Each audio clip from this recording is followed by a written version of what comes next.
अच्छा हाय क्लास। तो last video में मैंने बताया था आपको, हमने कोइक मॉडल स्टार्ट किया था और कोइक मॉडल में लास्ट में मैंने बोला था कि जो आपका मॉडल आया था कोइक डिस्ट्रीब्यूटेड मॉडल, उसमें हमने देखा कि आपके इन्फानाइट मॉडल पैरामीटर्स हैं, मतलब beta not 1, beta not alpha, beta not lambda, beta not lambda square, और ये जाएगा आपका टिल इन्फिनिटी। तो हम कहते हैं इन्फिनिटी इन्फानाइट पैरामीटर्स हैं जिनको एस्टिमेट करना इज़ नॉट पॉसिबल। ऑल्सो हमने किया था कि जो आपके जो पैरामीटर्स हैं ये क्या है, नॉन कोलिनियर है, सॉरी नॉन लीनियर है। ठीक है, नॉन लीनियर होने के कारण भी क्या हो रहा था कि स्क्वायर है, फिर पावर भी इनकी डिग्री क्योंकि स्क्वायर है, फिर 4 है, फिर 6 है। इसका मतलब जो आपके पैरामीटर की डिग्री है वो क्या है, नॉन लीनियर है, राइट। तो इसका मतलब क्या हुआ, यहाँ पर हम कहते हैं इसका estimation using OLS is not possible. तो हमें क्या करना पड़ेगा, इस मॉडल को हम क्या करेंगे, अब कन्वर्ट करेंगे। कैसे कन्वर्ट करेंगे इस मॉडल को, आपको क्या करना है कि ये चीज़ आपको याद ही रखनी है, क्योंकि हम कहते हैं मॉडल का यही स्टेप है क्या कि आपको इस वाली इक्वेशन को जो आपकी इन्फानाइट लैग मॉडल आई है कोएक से, उसको आपको टाइम लैग लेना है इसमें और 1 पीरियड से लैग करना है। मीन्स ये YT क्या हो जाएगा, YT-1 alpha plus beta not XT-1 XT-2, इस टाइप से आपका क्या बन जाएगा। हमने ये इसको 1 पीरियड से ही लैग्स बाय 1 पीरियड की, इस इक्वेशन को इसने लैग किया बाय 1 पीरियड। ठीक है, अब हमने क्या करा, इन दोनों इक्वेशन को सब्ट्रैक्ट कर दिया। सब्ट्रैक्ट किया तो देखो यहाँ से ये गया, नहीं पहले इस चीज़, अच्छा पहले इस इक्वेशन को आपको क्या करना है, मल्टीप्लाई कर देना है पूरी इक्वेशन को लैम्डा से। ठीक है, अगर हम यहाँ पे हो गए lambda YT-1 alpha lambda plus beta not lambda XT-1, क्यों कर रहे हैं हम, सो दैट आपको देखना है कि ये वाली टर्म और ये वाली टर्म इक्वल बन जाए। ठीक है, ताकि जब हम सब्ट्रैक्ट करेंगे तो ये दोनों कैंसिल हो जाए। तो आपको दिख रहा है यहाँ पे लैम्डा है, तो हमने क्या करा, इस पूरी इक्वेशन को लैम्डा से मल्टीप्लाई कर दिया और फिर सब्ट्रैक्ट किया तो ये वाली टर्म इससे कैंसिल, ये वाली टर्म इससे कैंसिल, आपको दिख रहा है ये सारी टर्म्स कैंसिल हो जाएंगी। जो बचेगा वो क्या क्या बचेगा आपका, lambda YT-1 is equals to, जो आपका सब्ट्रैक्ट करने के बाद बचेगा वो होगा YT minus lambda YT-1 is equals to, अगर आप अल्फा कॉमन ले लोगे 1 minus lambda plus beta not XT plus UT minus lambda UT-1। अब आपको दिख रहा है ये एक फाइनाइट लैग मॉडल हो गया।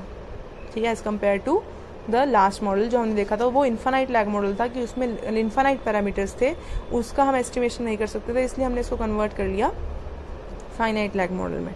अब हमने यहाँ क्या करा, YT को इधर रखा, बाकी हम सभी सारी टर्म्स को इधर लेकर आ गए।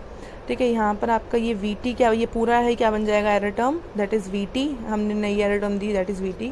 इसको हम बोलते हैं moving average of UT and UT-1। इस जो नया वाला VT आया, जो नई वाली एरर टर्म आई है, इसको हम क्या बोलते हैं, moving average of UT and UT-1। ठीक है, अब हमने जो ये सब ट्रांसफॉर्मेशन किया है, जो हमने इक्वेशन को चेंज किया है, इसको हम बोलते हैं कोइक ट्रांसफॉर्मेशन। इसका मतलब क्या है कि हमने जो मॉडल आपका इन्फानाइट लैग मॉडल था उसको कन्वर्ट कर लिया, उसको ट्रांसफॉर्म कर लिया to finite lag model, so that we can do the estimation process, because infinite वाला एस्टिमेशन नहीं हो सकता था, इसलिए हमने इसको फाइनाइट मॉडल में कन्वर्ट कर लिया। ठीक है, अब इस फाइनाइट मॉडल की भी कुछ प्रॉपर्टीज़ हैं, कुछ कैरेक्टरिस्टिक्स हैं। फर्स्ट है, आपने देखा जो स्टार्टिंग में मॉडल था वो क्या था, डिस्ट्रीब्यूटेड लैग मॉडल था। आपने देखा यहाँ पर डिस्ट्रीब्यूटेड लैग का मॉडल का मतलब यहाँ सिर्फ जो ये इंडिपेंडेंट वेरिएबल है इसी के लैग्स थे। ठीक है, इसी के लैग वेरिएबल्स थे XT XT-1। बट जब आपने ट्रांसफॉर्म किया तो आपको दिख रहा है कि ये क्या बन गया, आपका auto regressive model. Auto regressive model मतलब यहाँ पर आपका डिपेंडेंट वेरिएबल का भी क्या आ जाएगा, यहाँ पर डिपेंडेंट वेरिएबल का भी यहाँ पर एज ए इंडिपेंडेंट आपका क्या आया, उसकी लैग वैल्यू क्या बन गई, एज इंडिपेंडेंट वेरिएबल यूज हो रहा है, तो हम बोल देंगे इसलिए क्या है, ऑटो रिग्रेसिव मॉडल है। सेकेंड है आपका the appearance of YT is likely to create some statistical problems. अब ये कह रहे हैं अगर जो आपका YT-1, ठीक है, डिपेंडेंट वेरिएबल का ही जो लैग वैल्यू है वो क्या बन गया, अब आपका इंडिपेंडेंट वेरिएबल, तो कह रहे हैं इससे कुछ प्रॉब्लम हो सकती है। कि प्रॉब्लम क्या, अगर मान लो हमने कहा ये, अगर जैसे YT आपका क्या है, अब जैसे हम कहते हैं कि अगर YT-1 अगर इंडिपेंडेंट वेरिएबल है तो हमारी क्लासिकल लीनियर रिग्रेशन मॉडल की अजम्पशंस के हिसाब से इसको दो चीज़ ये हो सकता है क्या, या तो ये नॉन स्टोकास्टिक हो, मतलब फिक्स्ड हो, क्योंकि ये इंडिपेंडेंट वेरिएबल बन गया ना, और हमें पता है अजम्पशन क्या आती है कि जो इंडिपेंडेंट वेरिएबल है एस्टिमेशन के केस में ये दे शुड बी फिक्स्ड। जैसे हम XT बोलते थे, XT शुड बी फिक्स्ड, इसी टाइप से अगर ये भी अब इंडिपेंडेंट वेरिएबल है तो इट शुड बी फिक्स्ड। अगर ये नॉन स्टोकास्टिक नहीं है, मतलब फिक्स नहीं है, तो अगर स्टोकास्टिक है तो ये कंडीशन होनी चाहिए कि जो ये YT-1 है अगर नॉन स्टोकास्टिक है, सॉरी स्टोकास्टिक है, मीन्स रैंडम है, ठीक है। अगर फिक्स नहीं है तब इसकी अगर तो इसको एक और अजम्पशन को सेटिस्फाई करना पड़ेगा कि जो ये है ये अनकोरिलेटेड हो या ये इंडिपेंडेंट हो किससे, विद द एरर टर्म। मतलब yt-1 और vt के बीच में कोई भी कोरिलेशन नहीं होना चाहिए अगर आपको रिग्रेशन करना है। ये आपके अजम्पशंस में था, हमने फर्स्ट सेमेस्टर में किया था ये, मतलब आई मीन थर्ड सेमेस्टर में, ठीक है।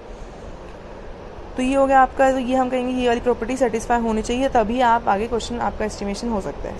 सिमिलरली अब ये बोला इन्होंने कि जो vt है, अब आ गई आपकी एरर टर्म की बात।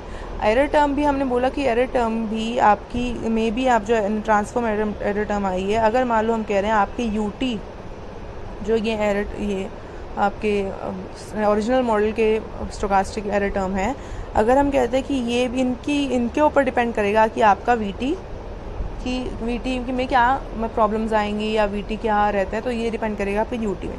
अगर कहते हैं हम जो ओरिजिनल यूटीज़ हैं और सीरियली अनकोरिलेटेड की, अगर मान लो ये दोनों चीज़ अनकोरिलेटेड है, मतलब अगर मान लो हमने बोला ओरिजिनल मॉडल के अंदर ut और ut-1 के बीच में कोई रिलेशन नहीं है, लेकिन जब हम vt निकाल रहे हैं तो vt इनके रिलेशन के एक पूरी इक्वेशन से बनाए इनकी, तो हम बोल देंगे अगर हम इनके बीच में कोई कोरिलेशन नहीं है, लेकिन जब आप vt निकालोगे तो vt आपका सीरियली कोरिलेटेड होगा क्योंकि वो इन दोनों से मिलकर बना है, आपका ut से मिलकर बना है।